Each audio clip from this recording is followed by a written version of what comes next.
Sa gubat na ito ako'y ibinagsak ng kapalaran.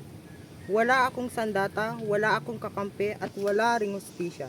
Ako si Florante ng Albania, anak ni Doc Briseo na pinapahirapan ng sariling kababayan. Ako'y pinalaki sa aral ng dangal at katapatan. Florante, ang kapangyarihan ay madali lang makuha. Ngunit ang dangal ay mababayaran ng sakripisyo. Anak, huwag mong hayaan na ang lalim ang magligtas ng iyong puso. Tinatatak ko po sa aking puso ang inyong mga aral. Sa Atenas ko nakilala si Adolfo, isang lalaking puno ng inggit, ngunit tagos ang ngiti. Florante, saan ka nagpunta? Ikaw ang pinupuri. Di ka ba napapagod maging perpekto?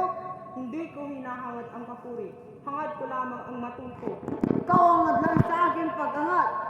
Pagbalik ko sa Albania, ako'y naging general. Sa panahong iyon ko rin minahal si Laura, ang liwanag ng aking puso.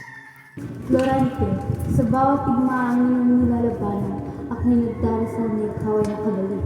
Ang bawat tagumpay ko ay para sa iyo at sa bayan. Iniwan ko ang Albania sa paniniwalang ito'y ligtas. Wala na ang bayani, wala na ang sagabal. Akin na ang Albania. Hindi! Hindi mo kayang bilhin ang puso ng bayan sa dahas! Tahimik, ikaw ay magiging akin. Gusto mo man o hindi. Bakit balot ng takot ang aking bayan? Nasaan ang aking ama? Patay na ang iyong angkan at ikaw ang susunod. Ito ba ang gantimpala ng aking katapatan?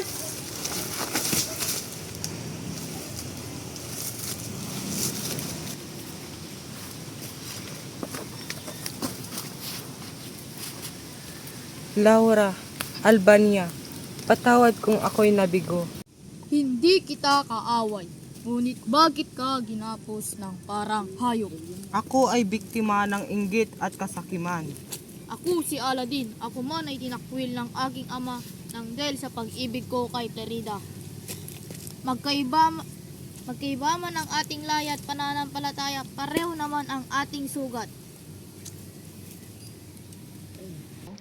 Sa panahong ako'y iniwan ng aking bayan, isang dayuhan ang tumulong sa akin.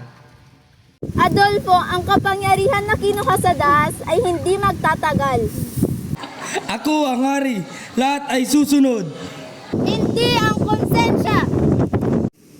Ito ang wakas ng iyong kasamaan! Florante, kahit kailan hindi kita sinukuan. Ikaw ang dahilan kung bakit ako nabuhay. Sa kabutihan nanaig ang katarungan. Ang Albania ay muling babangon. Walang takot kundi awa at hustisya.